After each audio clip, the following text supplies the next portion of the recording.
भक्तों हरे कृष्णा। भक्तों आज हम सब श्रीमद् भगवद गीता यथारूप अध्याय 5 श्लोक नंबर 5 पढ़ेंगे। भक्तों उससे पहले हम सब भगवान की मंगलाचरण स्तुति करेंगे। ओम अज्ञानतिमिरन्धस्य ज्ञानांजनशलाकया चक्षुर्मिलितं येन तस्मै श्री गुरुवे नमः। श्री चैतन्य मनोभीष्टं स्थापितं येन भूतले स्वयं रूपा कदा मह्यं ददाति स्वपदान्तिकं।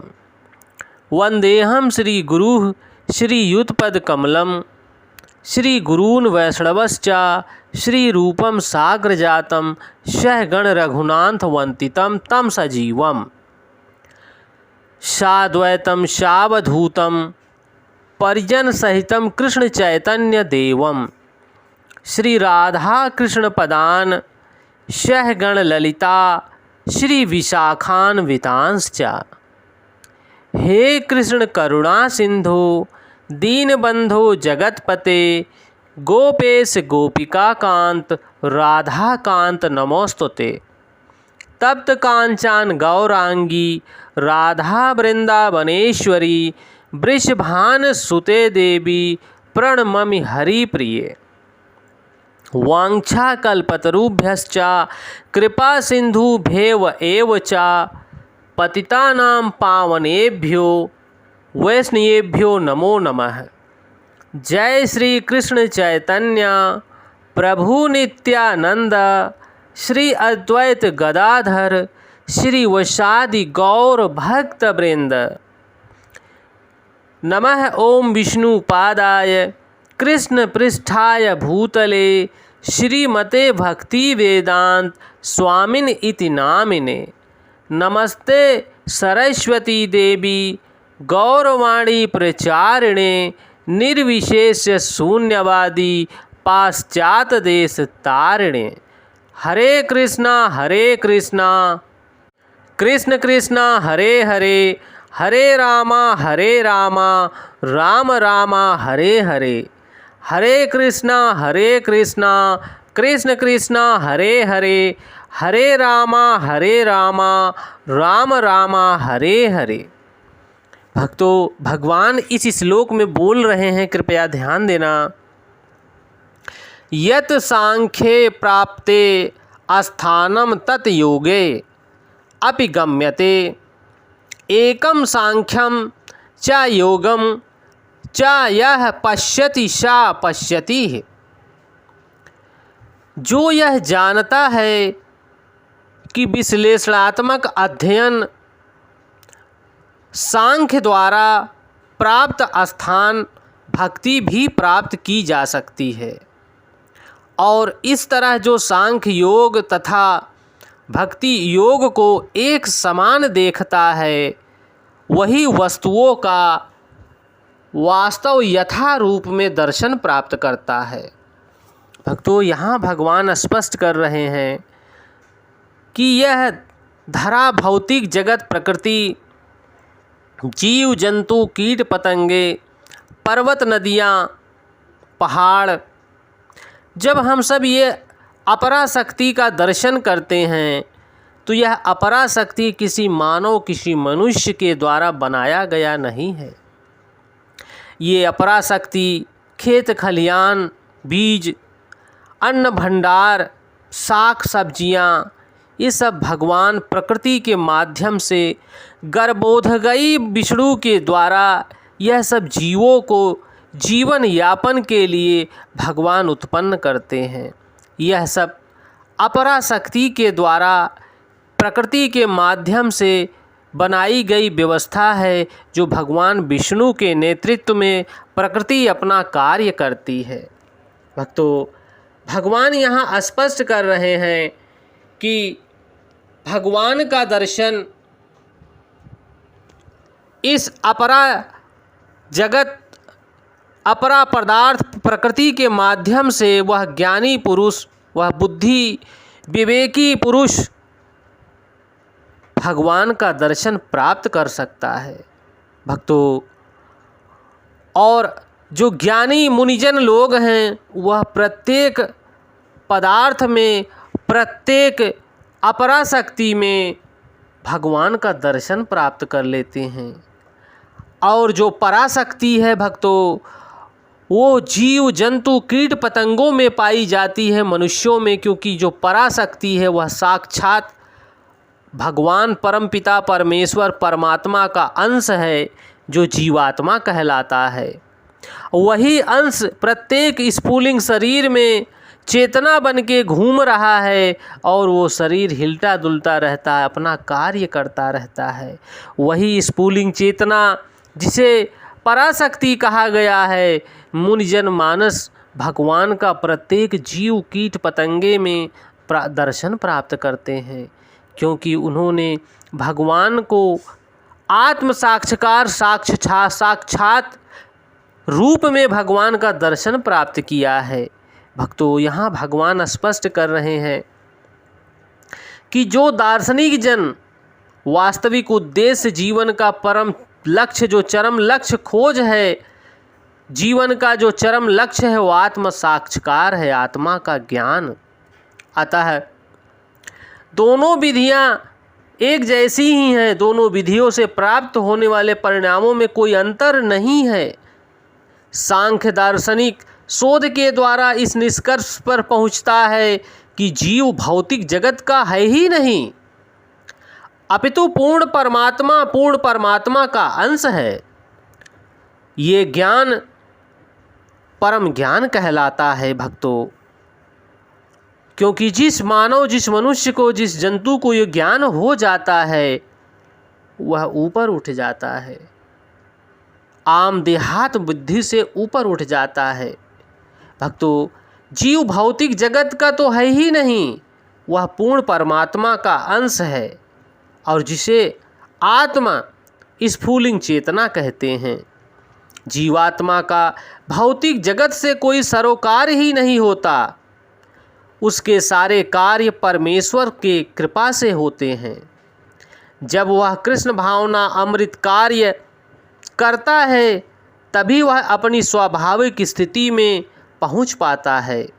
सांख्य विधि में मनुष्य को पदार्थ से विरक्त होना पड़ता है, क्योंकि भक्तों सांख्य विधि जो है वह पदार्थों से, इस जगत के आवरण से, मोह माया से उसे विरक्त होना चाहिए, तभी भगवान को प्राप्त कर सकता है। और भक्तों भक्ति योग से उसे कृष्ण भावना भावित में कर्म करना होता है।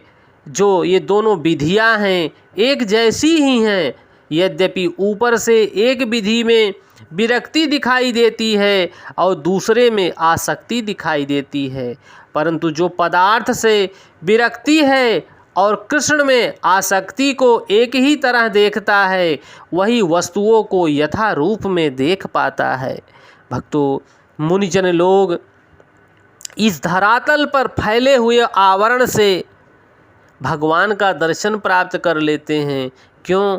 क्योंकि यह धरातल पर जो समय से सूर्य का आना, समय से सूर्य का जाना, समय से चंदा मामा का आना, समय से चंदा मामा का जाना, प्रकृति अपना कार्य करना, पवन देव अपना कार्य करना, देवी देवताओं जो भगवान के अंग हैं, भगवान के अंग हैं देवी देवता, अपने समय से प्रत्येक कार्यों को पूर्ण करना, ये प्रकृति जगत में जिस प्रकार से प्रकृति देवी अपना कार्य करती हैं, मुनिजन मनुष्य परम ज्ञानी पुरुष प्रत्येक स्थान प्रत्येक क्षण भगवान का दर्शन प्राप्त करते रहते हैं।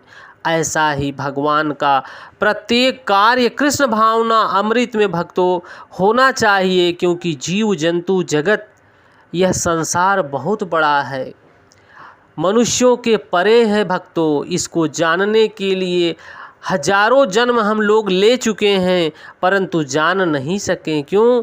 क्योंकि जब तक परमपिता परमेश्वर की कृपा से, किसी योगी जन गुरु की कृपा नहीं होगी, तब तक हम इस जगत को जान ही नहीं सकते।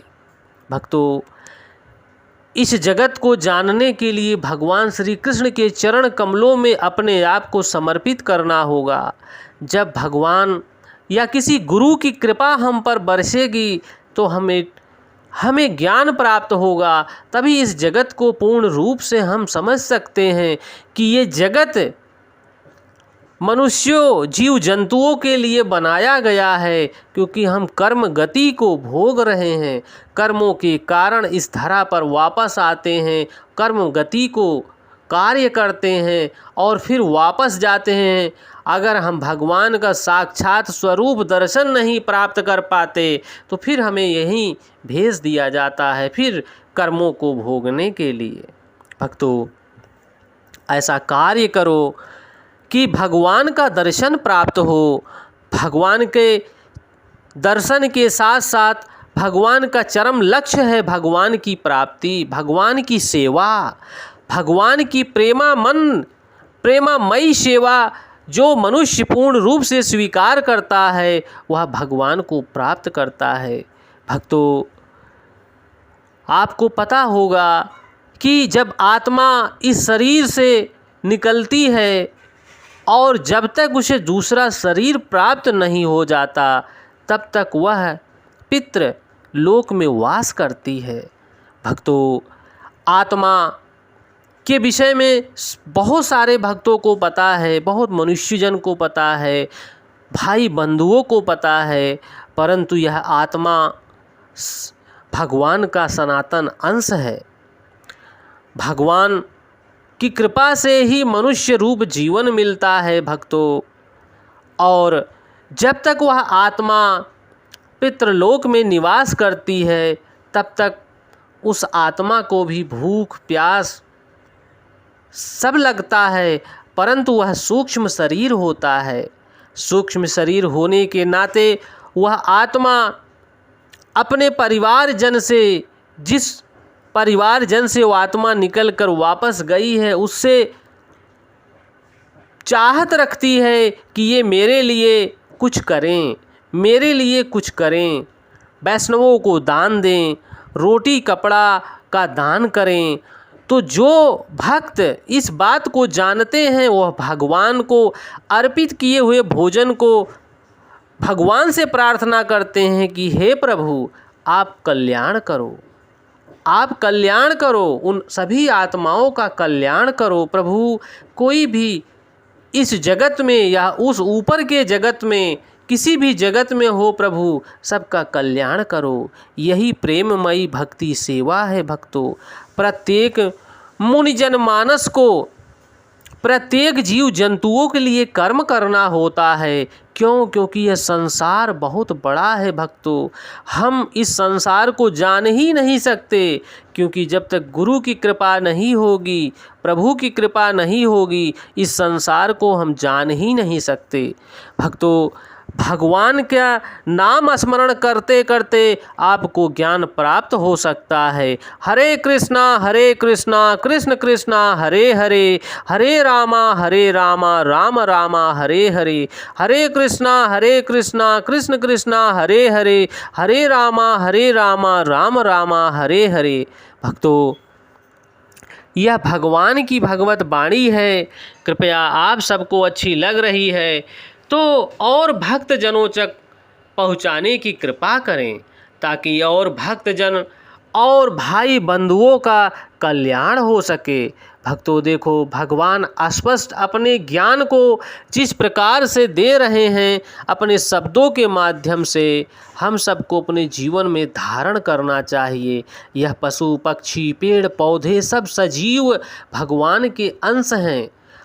हमें पेड़ पौधों से ऑक्सीजन मिलता है, उनकी भी रक्षा करना हमारा कर्तव्य है।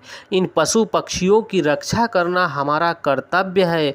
भक्तों, जब तक हम इन सब की रक्षा नहीं करेंगे इस जगत का कल्याण नहीं होगा।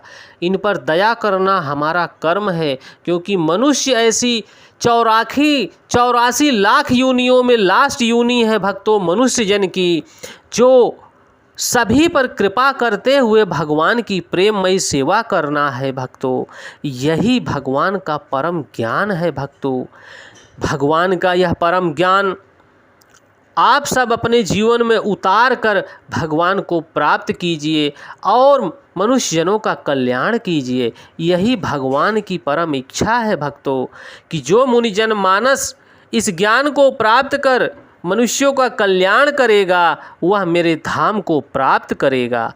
भक्तों, यह भगवान की भगवत वाणी है। आप सब अपने जीवन में उतारने की कृपा करें। जय श्री कृष्णा।